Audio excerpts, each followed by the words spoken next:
계속해서 이제 골로새서 말씀을 묵상하는데요. 묵상하면서 제 마음 가운데 계속 드는 단어가 있다면 그것은 힘이라는 단어 묵상하게 되고 되뇌이게 되고 또 특별히 이제 새벽마다 또 그때마다 이렇게 여러분들을 위해서 여러분의 삶을 묵상하면서 하나님께 이렇게 이제 기도할 때마다 제가 계속 구하게 되는 것이 하나님 우리 성도들에게 힘을 주십시오. 좀 힘을 주십시오. 라고 기도하게 됩니다. 그런데 우리가 이제 여러분의 삶의 고난도 있고 어려움도 있겠지만 그러나 우리가 그 고난과 역경이 문제가 아니라 그 고난을 이길 수 있는 힘을 가지는 것이 더 중요하고요. 그것이 더 예수 믿는 복일 줄 믿습니다. 근데 이 고난을 이길 수 있는 힘이 무엇일까요? 그것은 한마디로 예수 그리스도이십니다. 사도 바울도 말씀하였습니다. 고린도전서 1장 24절 말씀에 같이 한번 읽어볼까요? 시작! 오직 부르심을 입은 자들에게는 유대인이나 헬라인에게나 그리스도는 하나님의 능력이요 하나님의 지혜니라. 즉 지금 바울이 선포하고 있습니다. 하나님의 능력은 다른 게 아니라 그리스도이시다. 예수님이시다 라고 말하고 있죠. 골로새서도 마찬가지예요. 골로새 교인들도 많이 힘들어했지요. 상황적으로 여러 가지 많은 것으로 그랬습니다. 그러나 고린도 교회를 향하여서 그들을 향하여서 구하고 바라고 있는 것은 뭐냐면 무엇을 강조하고 있냐면 바로 예수 그리스도라고 하는 거예요. 그분을 붙들라는 거예요. 그래야지 너희가 이길 수 있다, 승리할 수 있다라고 말하고 있지요.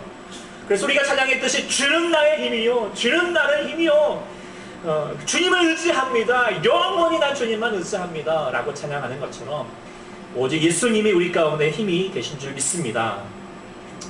왜 그럴까요? 왜 주님만 우리의 힘이 되실까요? 무엇 때문일까요? 한마디로 말하면 바로 십자가 때문입니다. 십자가 때문이죠.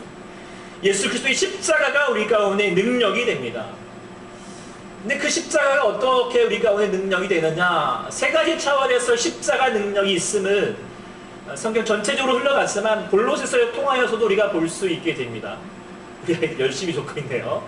네, 1번 뭘까요? 1번 첫 번째 차원에서의 십자가의 능력은 뭐냐요? 우리 성경 말씀 우리 13절을 보면 알 수 있을 것 같습니다. 13절 말씀 보면 이렇게 되었죠. 그가 우리를 흑암의 1장 13절이죠. 흑암의 권세에서 건져내사 그의 무엇이에요? 사랑의 아들의 나라로 옮기셨다라고 했어요. 우리를 흑암의 권세에서 주님께서 힘을 주셔서 건져내신 거예요. 무엇으로? 그 사랑의 힘으로. 그래서 그 사랑의 나라로 주님께서 옮겨주시는 거죠. 십자가는요 사랑이지요. 사랑이 바로 십자가인 줄 믿습니다. 사랑은 죽음보다도 강하고요, 죽음을 깨트리시고요, 사망 권세를 이기시는 주님이 바로 사랑의 하나님, 그 십자가의 예수님이신 줄 믿습니다. 두 번째 차원은 뭘까요? 바로 대속의 힘입니다. 14절 말씀에 나와 있습니다. 그의 아들 안에서 우리가 속량 곧 죄 사함을 얻었도다. 죄가 우리를 고통과 이 고난으로 몰아가게 하시죠. 죄가 이 삶 가운데 있어서 우리의 삶이 피곤한 거예요. 힘든 거예요. 그런데 누구도 이 죄의 문제를 해결한 사람이 없어요. 근데 죄의 문제를 해결한 사람은 오직 누구뿐이에요? 예수님 뿐이죠. 예수님 뿐이에요. 십자가 위에서 우리의 모든 죄를 담당하셨고요, 우리 모든 죄를 사하해 주셨는 줄 믿습니다. 이게 얼마나 대단한 능력인 줄 아십니까? 수많은 사람이 죄를 알죠. 그래서 죄를 지적할 수도 있고요, 죄에 대해서 형벌을 가할 수도 있어요. 벌을 줄 수도 있지만 그 안에 있는 죄의 문제를 해결할 수는 없어요. 그 문제를 영원하게 해결한 사람은 아무도 없지만 예수님만이 그 십자가에서 죄의 문제를 해결하신 주님이신 줄 믿습니다. 그 놀라운 능력을 얻은 우리 있기 때문에 우리는 더 이상 죄와 사망의 권세에서 우리를 이길 수 없고 그 힘으로 말미암아 여러분의 삶에서도 죄와 사망을 이길 수 있기를 소망합니다. 세 번째 차원에서의 그 십자가의 능력은 무엇일까? 19절에 나와 있는데요. 19절 같이 한번, 19절 20절 같이 한번 읽어보겠습니다. 시작! 아버지께서 모든 충만으로 예수 안에 거하게 하시고 그의 십자가의 피로 화평을 이루사 만물 곧 땅에 있는 것들이나 하늘에 있는 것들이 그로 말미암아 자기와 화목하게 되기를 기뻐하심이라. 아멘. 여기를 통하여서 할 수 있는 십자가의 능력이 무엇일까요? 그것은 화평의 힘입니다. 화평의 힘. 나와 있는 것처럼 그가 십자가의 피로 화평을 이루사 만물 곧 땅에 있는 것들이나 하늘에 있는 것들이 그로 말미암아, 그가 누굴까요? 예수님으로 말미암아 자기가 누굴까요? 그 앞에 있는 아버지 하나님, 하나님과 화목하게 하신다는 것이죠. 주님께서 우리 가운데 행하시는 귀한 능력이 뭐냐면 평화의 능력이십니다. 화평의 능력이 있습니다. 그 화평의 능력을 21절 이하로 더 자세하게 설명하고 있지요. 전에 악한 행실로 말미암아 마음으로 원수가 되었던 너희를 이제는 그의 육체의 죽음으로 말미암아 화목하게 하사 너희를 거룩하고 흠없고 책망할 것이 없는 자로 그 앞에 세우고자 하셨으니, 즉 우리가 원수였습니다. 하나님과 원수된 자였죠. 왜 그랬을까요? 하는 짓마다 악한 짓만, 못된 짓만 골라 하거든요. 그래서 하나님 보시기에 원수가 될 수밖에 없습니다. 그런 사람들이 변화되어 가지고 하나님께 거룩하고 흠없고 책망할 것도 없는, 정말 보기만 해도 너무 좋은 그런 관계들로 회복시켜 주신다는 거예요. 무엇으로 말미암아? 그의 죽음으로 말미암아. 누구의 죽음? 예수님의 죽음. 어디에서? 십자가에서 예수님께서 죽으심으로 말미암아 원수된 관계를 어떻게 해요? 화목하는 관계로 바꾸셨다. 바로 평화의 도구가 되어주셨다라고 하는 것이죠. 그것이 바로 우리 하나님의 능력이요, 예수님께서 이렇게 행하셨던 강한 힘이신 줄 믿습니다. 요즘 이제 대한민국이 이 하나님의 예수님의 이 평화의 능력이 너무나도 필요한 때 있잖아요. 이 북쪽에서 좀 미치광이 한 분이, 한 사람 때문에 온 세상이 미칠 지경이잖아요. 거기에다가 미국에 있는 그 사람도 막 지금 그에 못지 않아가지고 우리나라는 이제 돌아버릴 지경이죠. 그래서 정말 이러다가 정말 다 몰살당하는 것은 아닐까 걱정이 참 많이 되기도 합니다. 그런데 단지 이 북한만 욕할 게 아닌 것이에요. 그러니까 작년에 통계에 보면은 우리나라가 전 세계에 보면은 사회 갈등 지수가 몇 번째인 것 같아요? 두 번째로 높다는 거예요. 두 번째로 높다는 게 뭐냐면 계속 서로 불편한 거예요. 서로 막 미워하고 서로 원망하고 이념적으로 또 지역적으로 세대 간에 노사 간에 그런 갈등들이 심하다는 거예요. 이제 우리 바로 위에가 터키인데요. 터키는 뭐 이해가 됩니다. 서로 민족도 여러 민족들이 있고요. 그 다음에 종교도 갈등도 심하고요. 빈부격차도 있고요. 부정부패도 심합니다. 그럴 만한 요소가 있지만 우리나라는 뭐 민족도 무슨 민족이에요? 한민족이라고 하잖아요. 하나의 민족이다가 뭐 땅덩이도 좁기 좁고요. 뭐 서로 그런 좁기 좁은 나라에서 뭐 서로 싸우더라고 볼 일 없는, 볼 일 못 보고 있는 그런 나라, 우리나라입니다. 심각한 정도라는 거예요. 그로 인하여서 이 갈등을 해결하기 위해서 한 해에 자그만치 그를 위해서 해결하기 위해서 240억이 아니에요. 240조의 비용이 들게 된다라고 경제학자가 이렇게 얘기합니다. 그리고 단지 돈만의 문제가 아니죠. 서로 안에 상처와 불신, 그로 인하여서 여러 많은 부작용들이 너무나도 많습니다. 우리 아이들이 알까 모르겠지만, 우리 뭐 윤석열 집사님 더 이렇게 와닿았겠지만, 지난번에 우리 240번 버스 사건, 지난주에 저는 이 사건을 보면서 참 여러 가지 많은 우리나라의 현실을 좀 보게 되었습니다. 물론 이제 어린아이가 먼저 버스에 내리게 되니까 당장 내려달라고 하는 그 엄마의 심령도 이해가 가고요. 또 승객의 안전을 위해서 다음 정거장에 하차할 수밖에 없었던 버스 기사의 심정도 우리가 헤아릴 수 있는, 이해해 볼 수 있는 부분인데도 불구하고 240번 이 버스 기사가 딱 났을 때 보면은 참 안타까웠던 것이 그 버스 기사의 그 사건을 전한 사람들의 반응이었어요. 조금 더 이해하려는 노력이 없습니다. 욕하기 바쁜 거죠. 처음에는 그 버스 기사를 향하여서 막 욕을 합니다. 있는 없는 도 다 하죠. 그리고 나서 나중에는 버스 기사가 정말 억울해서 뭐 3일 내내 울었다고, 그리고 자살할 생각까지 했다고 그의 딸이 이렇게 전하기도 했고요. 그러다가 나중에는 이 사람을 좀 알고 나서 이번에는 딸 아이 간수를 잘 못했던 엄마를 향하여서 또 막 소위 말하면 마녀 사냥하듯이 그렇게 욕을 해댔습니다. 인터넷에 올라온 여러 가지 기사들을 보면 그 밑에 이제 댓글을 달잖아요. 이걸 한번 보신 적이 있으세요? 어떤 내용이 많아요? 대부분이 다 욕합니다. 서로 더 험담하고요. 이해하고 보듬어 주려고 감싸 주려는 노력이 없어요. 더 악한 글을 달기에 바쁜 우리나라가 되어버리고 있습니다. 갈등이 더 심화되어 가고 있다는 증거이죠. 그래서 저도 되도록이면 이제 선한 댓글을 좀 달아야겠다라고 그렇게 맘먹하고 있습니다. 여러분들도 할 수만 있다면 그렇게 해왔으면 좋겠다 생각이 들어요. 다음 주에가 이제 우리가 추석 있잖아요. 예. 도도 말고 돌도 말고 뭐 그러죠? 한가위만 나타라 라고 그렇게 말할 정도로 추석은요 우리 가운데 행복한 시간이고 풍성한 시간들이잖아요. 가족과 모여 있으면 참 좋은 시간이 되는 것이 바로 추석인데, 근데 명절을 우리가 앞두고 있는 사람들의 마음이 그렇지가 않아요. 가족 간의 고부 간의 갈등이 있고요, 형제 간의 유산 싸움도 있고요, 부모와 자녀 간의 세대 간의 갈등들도 많아서 그 행복해야 할 시간에 서로 싸우고 미워하고 또 참 안타까운 일들도 벌어진 일들이 장장 우리가 겪게 됩니다. 대한민국의 평화가 깨져가고 있습니다. 미움과 싸움의 영이 가득해 가고 있습니다. 가정도 형제간도 또한 교회마저도 다 싸움판이 되어가고 있습니다. 이때 우리 하나님께서 우리로 하여금 평화의 도구가 되기를 원하십니다. 예수님께서 원수된 관계를 허무시고 화목하는 관계를 이루셨던 것처럼 주님을 따르는 우리는 복음의 일꾼이 되어서 갈등이 있는 곳에 평화의 도구가 되어가기를 주께서 원하시는 주님이신 줄 믿습니다. 우리가 어떻게 그러면 이 평화의 도구로 살 수 있을까? 제가 오늘 우리 특별히 아이들도 있고요. 제가 언젠가 꼭 한번 우리 아이들과 더불어서 예배드릴 때 하고 싶었던 게 있는데요. 동화 하나를 한번 들려드릴까 하고 합니다. 이 책입니다. 무지개 물고기라고 하는. 혹시 보신 적 있나요? 네.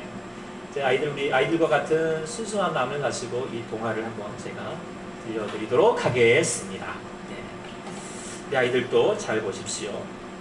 자, 무지개 물고기입니다.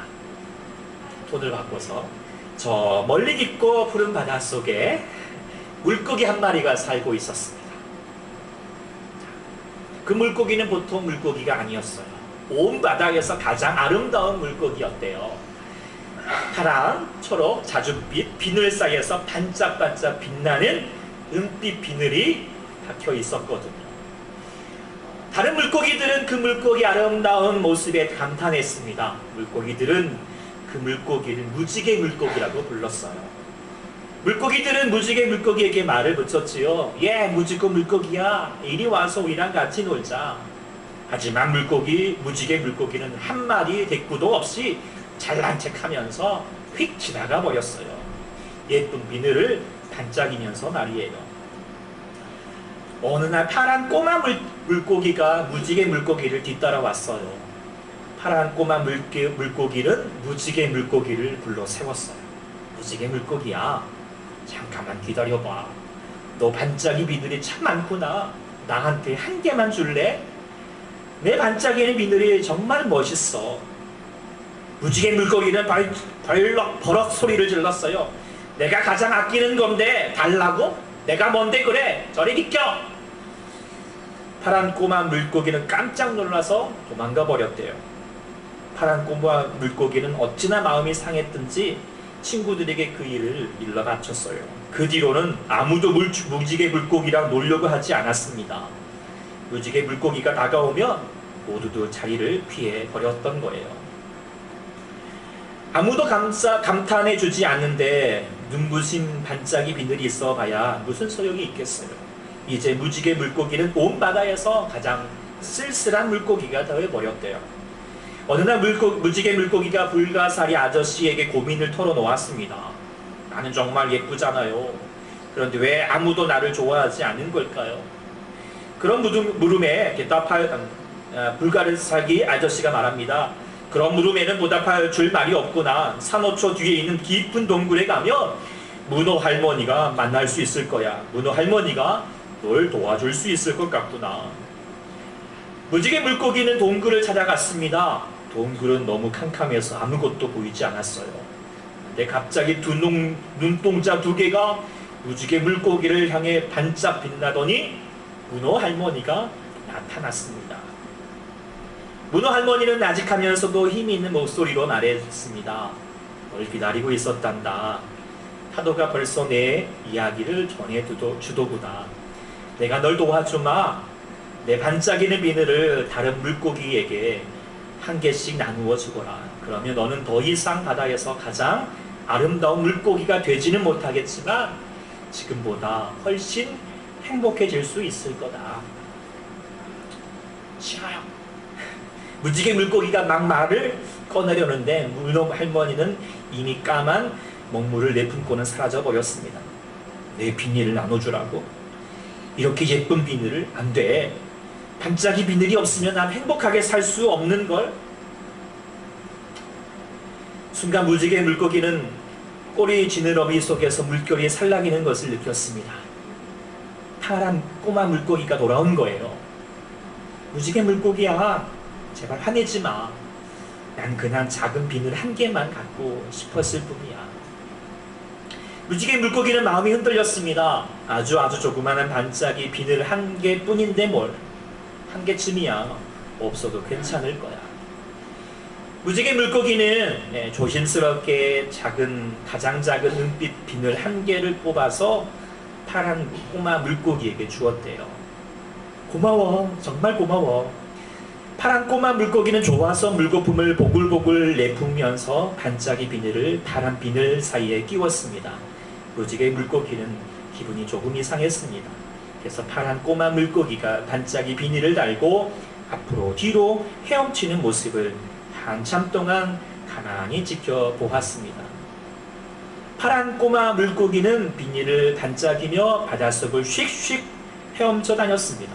얼마 뒤 다른 물고기도 무지개 물고기 주변으로 몰려들었습니다. 자기들도 반짝이 비닐을 갖고 싶었거든요.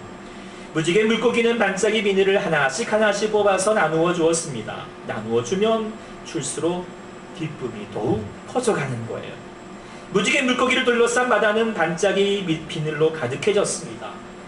그제서야 무지개 물고기는 마음이 편해지는 것을 느꼈어요. 마침내 무지개 물고기에게는 반짝이 비늘이 딱 하나만 남았습니다. 무지개 물고기는 이제 아끼는 보물을 다 나누어 주었어요. 그렇지만 무척 행복했습니다. 다른 물고기들이 무지개 물고기를 불러내었습니다. 무지개 물고기야, 이리 와. 이리 와서 우리랑 같이 놀자. 그래, 곧 갈게. 무지개 물고기는 기분이 좋아져서 첨벙첨벙 헤엄치며 친구들에게 갔답니다. 아이들의 동화 이렇게 들으니까 마음도 즐겁죠. 요즘 이야기 이렇게 동화책 나누는 게 많이 인기거든요. 한번 해봤습니다. 부족한 마음으로. 그렇지만 무슨 이야기인지는 잘 알겠지요. 오늘 설교 제목이 무엇일까요?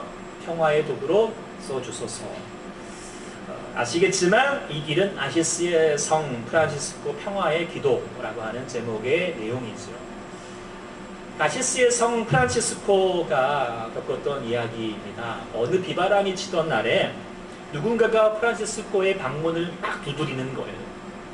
문을 열고 나가보니까 초라한 거지 하나가 비에 온몸을 흠뻑 젖어서 추위에서 떨면서 먹을 것을 구하고 있는 거예요.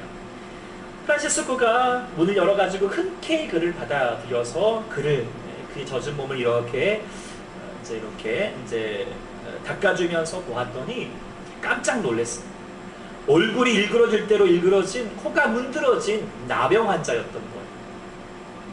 그런데 그 거지 나병 환자는 내가 너무 배가 고프니까 저녁을 좀 달라는 거예요. 근데 이 프란치스코는 같은 식당에서 저녁을 먹었대요. 보름이 줄줄 흐르고 썩은 냄새가 나는 흉측한 나환자였지만 마주 앉아서 밥을 먹는 거 참 괴로운 일이지만 마다하지 않았죠. 그러다가 프란치스코는 조금도 구애받지 않고 음식을 대접하고 옷을 갈아입힌 후에 자리를 마련해주고, 그리고 프란치스코가 막 잠을 들려고 할 때에 그 나병 환자였던 거지가 다가와서 추워 죽겠으니까 좀 침대에서 같이 잠을 잘 수 없느냐라고 그렇게 물어보는 거예요.